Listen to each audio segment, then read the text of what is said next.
ಎಲ್ಲರಿಗೂ ನಮಸ್ಕಾರ. ನಾನು ಡಾಕ್ಟರ್ ಶ್ವೇತಾ ಎಸ್, ಕ್ಯಾನ್ಸರ್ ರೋಗ ತಜ್ಞೆ. ಇವತ್ತಿನ ಸಂಚಿಕೆಯಲ್ಲಿ ನಾವು ಪ್ಲಾಸ್ಟಿಕ್ ಮತ್ತು ಕ್ಯಾನ್ಸರ್ ಸಂಬಂಧದ ಬಗ್ಗೆ ಮಾತಾಡೋಣ. ಏನು ಸಾಮಾನ್ಯವಾಗಿ ನಮಗೆಲ್ಲರಿಗೂ ಮನಸ್ಸಲ್ಲೂ ಕಾಡುವಂಥ ಒಂದು ಪ್ರಶ್ನೆ ಏನಂತಂದರೆ, ಪ್ಲಾಸ್ಟಿಕ್ಕಿಂದ ಕ್ಯಾನ್ಸರ್ ಬರಲ್ವಾ? ಸೊ ಈ ಪ್ರಶ್ನೆಗೆ ಉತ್ತರ ಹೌದು ಮತ್ತು ಇಲ್ಲ, ಎರಡು. ಹೇಗಪ್ಪ ಅಂತಂದರೆ, ಈಗ ನಾವು ಮೈಕ್ರೋವೇವಲ್ಲಿ ಇಡುವಂಥ ಓವೆನ್ ಸೇಫ್ ಪ್ಲಾಸ್ಟಿಕ್ ಪ್ರಾಡಕ್ಟ್ಸ್ ಏನಿರುತ್ತಲ್ಲ, ಅದರಿಂದ ಕ್ಯಾನ್ಸರ್ ಬರೋ ಸಾಧ್ಯತೆ ತುಂಬ ಕಡಿಮೆ ಇರುತ್ತೆ. ಸೊ ಮೈಕ್ರೋವೇವಲ್ಲಿ ಏನು ಓವೆನ್ ಸೇಫ್ ಅಂತ ಹೇಳಿ ಓವೆನ್ ಇಡೋಕ್ಕೆ ಅಂತಲೇ ಬೇರೆ ಪ್ಲಾಸ್ಟಿಕ್ ಮೆಟೀರಿಯಲ್ ಇರುವಂಥ ಪಾತ್ರೆಗಳು ಬರುತ್ತೆ. ಅದನ್ನು ಉಪಯೋಗಿಸೋದ್ರಿಂದ ಕ್ಯಾನ್ಸರ್ ಬರುವಂಥ ಸಾಧ್ಯತೆಗಳು ಕಡಿಮೆ ಇರುತ್ತೆ. ಅದು ಸುರಕ್ಷಿತ ಅಂತ ಹೇಳಿ ಕನ್ಸಿಡರ್ ಮಾಡ್ಬೋದು. ಅದನ್ನು ಬಿಟ್ಟು ಕೆಲವು ಪ್ಲಾಸ್ಟಿಕ್ಗಳು ಅಂದರೆ ಲೋ ಗ್ರೇಡ್ ಪ್ಲಾಸ್ಟಿಕ್ ಅಂತ ಹೇಳ್ತೀವಿ, ಅಥವಾ ಓವೆನ್ ಸೇಫ್ ಬಗ್ಗೆ ಹೇಳೋದಿಲ್ಲ, ನಾನ್ ಫುಡ್ ಗ್ರೇಡ್ ಪ್ಲಾಸ್ಟಿಕ್ ಅಂತ ಕನ್ಸಿಡರ್ ಮಾಡ್ತೀವಿ. ಅಂದರೆ ಈ ಬಿಸಿಯಾದ ಊಟನ ಅದು ತಡ್ಕೊಳ್ಳೋಕ್ಕೆ ಅಂತ ಅದನ್ನು ಮಾಡಿರೋದಿಲ್ಲ. ಸೊ ಈ ಹಳೇ ಕಾಲದ ಟಪ್ಪರ್ವೇರ್ ಏನಿರ್ಬೋದು, ಅಂದರೆ ಈಗ 2010ಕ್ಕಿಂತ ಮುಂಚೆ ಬರ್ತಿದ್ದ ಪ್ಲಾಸ್ಟಿಕ್ ಡಬ್ಬಗಳೆಲ್ಲ ಏನು ಸಾಮಾನ್ಯವಾಗಿ ಅವು ಈ ನಾನ್ ಫುಡ್ ಗ್ರೇಡ್ ಪ್ಲಾಸ್ಟಿಕ್ ಅಂತ ಹೇಳ್ತೀವಿ. ಅಂದರೆ ಅದು ಆಹಾರವನ್ನು ಶೇಖರಿಸೋದಕ್ಕೆ ಅದು ಸೂಕ್ತ ಅಲ್ಲ ಅನ್ನುವಂಥ ಪ್ಲಾಸ್ಟಿಕ್. ಸೊ ಇಂತಹ ಪ್ಲಾಸ್ಟಿಕ್ ಪದಾರ್ಥಗಳನ್ನು ಆದಷ್ಟು ಬಳಸಬಾರ್ದು. ಪ್ಲಾಸ್ಟಿಕ್ಕನ್ನು ನಾವು ಬಿಸಿಗೆ ಅಥವಾ ಶಾಖಕ್ಕೆ ಅಥವಾ ಸನ್ಲೈಟ್ ಏನು ಸೂರ್ಯನ ಕಿರಣಗಳು ಅದರ ಮೇಲೆ ಬಿದ್ದಾಗ ಏನಾಗುತ್ತೆ, ಸೂರ್ಯನ ಉಷ್ಣಾಂಶ ಅದರ ಮೇಲೆ ಬಿದ್ದಾಗ ಏನಾಗುತ್ತೆ, ಸೊ ಈ BPA ಮತ್ತು ಥ್ಯಾಲೆಟ್ಗಳು ಈ ಆಹಾರದ ಒಳಗೆ ಹೋಗಿ ಸೇರಿಕೊಳ್ಳುತ್ತೆ. ಸೊ ಈ BPA ಮತ್ತು ಥ್ಯಾಲೆಟ್ ಕಣಗಳೇನಿದೆ, ಇದು ಕ್ಯಾನ್ಸರ್ ಕಾರಕಗಳಾಗುತ್ತೆ. ಯಾಕಂದರೆ ಇದು ನಮ್ಮ ದೇಹದ ಒಳಗಡೆ ಹೋದಾಗ ಸೊ ಅದು ನಮ್ಮ ಕ್ಯಾನ್ಸರ್ಗೆ ಪೂರಕವಾದಂಥ ಪ್ರಕ್ರಿಯೆಗಳೇನಿರುತ್ತೆ, ಜೀವಕೋಶಗಳು ರೂಪಾಂತರಗಳು ಅಂಥದ್ದು, ಸೊ ಅಥವಾ DNA ಸ್ಟ್ರೆಸ್ ಆಗುವಂಥದ್ದು, ಇಂಥ ಒಂದು ಪ್ರಕ್ರಿಯೆಗಳಿಗೆ ಪೂರಕವಾಗಿ ಕೆಲಸ ಮಾಡುತ್ತೆ. ಆದ್ದರಿಂದ ನಾವು ಪ್ಲಾಸ್ಟಿಕ್ಕನ್ನು ಯಾವುದೇ ಕಾರಣಕ್ಕೂ ಸೊ ಸೂರ್ಯನ ಬೆಳಕಿಗೆ ಇಡುವಂಥದ್ದಾಗಲಿ, ಅದರಲ್ಲೂ ಸಹ ಈಗ ಬರೀ ಪ್ಲಾಸ್ಟಿಕ್ಕನ್ನು ಇಡೋದಲ್ಲ, ಪ್ಲಾಸ್ಟಿಕ್ ಪಾತ್ರೆಯ ಒಳಗೆ, ಪ್ಲಾಸ್ಟಿಕ್ ಬಾಟಲ್ ಒಳಗೆ ನೀರಿಡುವಂಥದ್ದು ಇರ್ಬೋದು, ಅಥವಾ ಪ್ಲಾಸ್ಟಿಕ್ ಡಬ್ಬದ ಒಳಗಡೆ ಬಿಸಿಯಾದ ಆಹಾರವನ್ನು ಇಡುವಂಥದ್ದಾಗಲಿ ಅದನ್ನು ಮಾಡಬಾರ್ದಾಗತ್ತೆ. ಸೊ ಅದು ಮೊದಲನೇ ಪ್ರಶ್ನೆ. ಈ BPA ಮತ್ತು ಥ್ಯಾಲೆಟ್ ಏನು? ಕೆಲವೆಲ್ಲ BPA ಫ್ರೀ ಪ್ಲಾಸ್ಟಿಕ್ ಅಂತಲೇ ಬರುತ್ತಲ್ವಾ, ಏನು ಅದರ ವಿಶೇಷತೆ ಏನು ಅಂತ ಹೇಳಿದ್ರೆ, ಸೊ BPA ಅನ್ನೋದು ಬಿಸ್ಫಿನಾಲ್ A ಅಂತ ಹೇಳಿ ಇದು ಒಂದು ಕೆಮಿಕಲ್. ಸೊ BPA ಅಂತ ಏನಿದೆ, ಬಿಸ್ಫಿನಾಲ್ A ಏನಿದೆ, ಇದು ಕ್ಯಾನ್ಸರ್ಗೆ ಸಂಬಂಧ ಹೊಂದಿದೆ ಅಂತ ಹೇಳಿ ನಮ್ಮ ಹತ್ರ ಆಧಾರ ಇದೆ. ಸೊ ಹಾಗಾಗಿ ಕೆಲವು ಕಂಪನಿಗಳೇನು ಮಾಡುತ್ತೆ, BPA ಫ್ರೀ ಅಂತ ಹೇಳಿ ಕೆಲವು ಪ್ಲಾಸ್ಟಿಕ್ಕನ್ನು ಅವರು ಬಿಡುಗಡೆ ಮಾಡ್ತಾರೆ. ಆದರೆ BPA ಉಪಯೋಗಿಸ್ತಿಲ್ಲ ಅಂದ ಮಾತ್ರಕ್ಕೆ ಅದರಲ್ಲಿ ಥ್ಯಾಲೆಟ್ಸ್ ಇರ್ಬೋದು. ಕೆಲವರು BPA ಫ್ರೀ ಆ್ಯಂಡ್ ಥ್ಯಾಲೆಟ್ ಫ್ರೀ ಅಂತಲೂ ಸಹ ಬಿಡುಗಡೆ ಮಾಡ್ತಾರೆ. ಸೊ ಆದರೆ BPA ಮತ್ತು ಥ್ಯಾಲೆಟ್ ಅಲ್ದಿರ BPA F ಇರ್ಬೋದು, BPA C ಇರ್ಬೋದು, ಬಿಸ್ಫಿನಾಲ್ F ಇರ್ಬೋದು, ಬಿಸ್ಫಿನಾಲ್ C ಇರ್ಬೋದು. ಇಂಥ ಕಣಗಳು ಸಹ ಅದರೊಳಗೆ ಇರುವಂಥ ಸಾಧ್ಯತೆ ಇರುತ್ತೆ.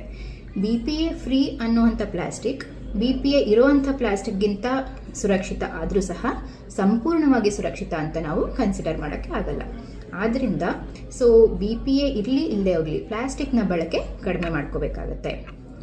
ಸೊ ಇನ್ನೊಂದು ಹೊಸ ಪದ ಏನು, ಮೈಕ್ರೋ ಪ್ಲಾಸ್ಟಿಕ್ಸ್ ಮತ್ತು ನ್ಯಾನೋ ಪ್ಲಾಸ್ಟಿಕ್ಸ್ ಅಂತ ಹೇಳಿ. ಸೊ ಇತ್ತೀಚೆಗಂತೂ ಬಹಳ ಒಂದು ಎಲ್ಲ ಆಡುಭಾಷೆಯಲ್ಲಿ ಇದ್ದ ಹಾಗೆ ಇದು ಮೈಕ್ರೋ ಪ್ಲಾಸ್ಟಿಕ್, ನ್ಯಾನೋ ಪ್ಲಾಸ್ಟಿಕ್ ಅನ್ನುವಂಥದ್ದು ಸಾಮಾನ್ಯವಾಗಿ ನಾವು ಮಾತಾಡುವಾಗೆಲ್ಲ, ಚರ್ಚೆ ಮಾಡುವಾಗೆಲ್ಲ ಬರ್ತಿರುತ್ತೆ.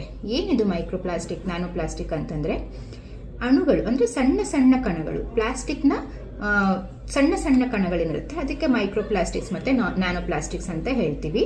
ಸೊ ಇದು ಯಾವಾಗ ಅಂದರೆ, ನಾವು ಪ್ಲಾಸ್ಟಿಕ್ಕನ್ನು ಕಚ್ಚಿ ಕುಡಿಯುವಾಗ, ಪ್ಲಾಸ್ಟಿಕ್ ಬಾಟಲನ್ನು ಕಚ್ಚಿ ಕುಡಿಯೋವಾಗಿರ್ಬೋದು, ಪ್ಲಾಸ್ಟಿಕ್ ಚಮಚದಲ್ಲಿ ತಿನ್ನೋವಾಗ ಇರ್ಬೋದು, ಪ್ಲಾಸ್ಟಿಕ್ ಕಪ್ಗಳಲ್ಲಿ ಕಾಫಿ ಟೀ ಸೇವನೆ ಮಾಡುವಾಗಿರ್ಬೋದು.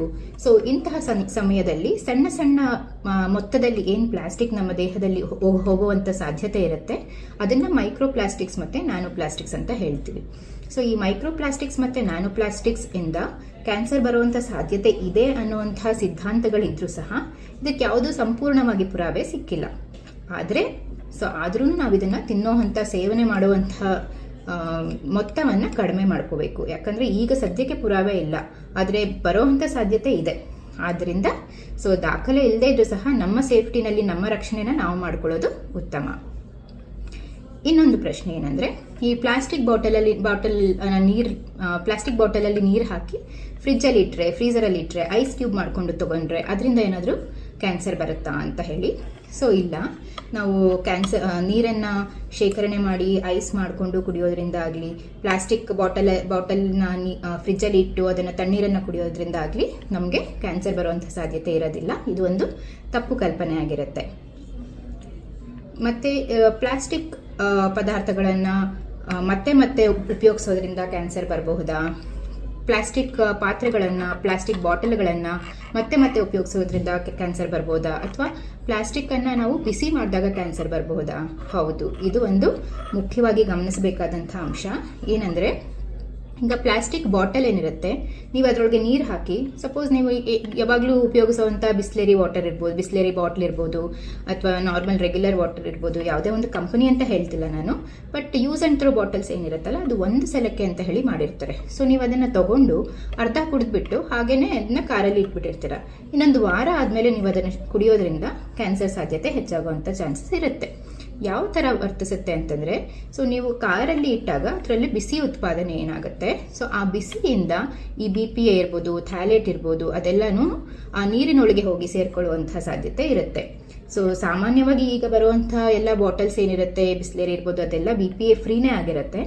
ಆದರೂ ಸಹ ಬೇರೆ ಕೆಮಿಕಲ್ಸಿಂದ ಆಗಲಿ, ಬೇರೆ ಮೈಕ್ರೋ ಪ್ಲಾಸ್ಟಿಕ್ ಅಥವಾ ನ್ಯಾನೋ ಪ್ಲಾಸ್ಟಿಕ್ಕಿಂದ ಆಗಲಿ ಹಾನಿ ಆಗಬಾರ್ದು ಅನ್ನೋವಂಥ ಉದ್ದೇಶದಿಂದ ನಾವು ಈ ಕಾರಲ್ಲಿ ಶೇಖರಣೆ ಮಾಡಿರೋವಂಥದ್ದನ್ನು ಕಡಿಮೆ ಮಾಡಬೇಕಾಗತ್ತೆ.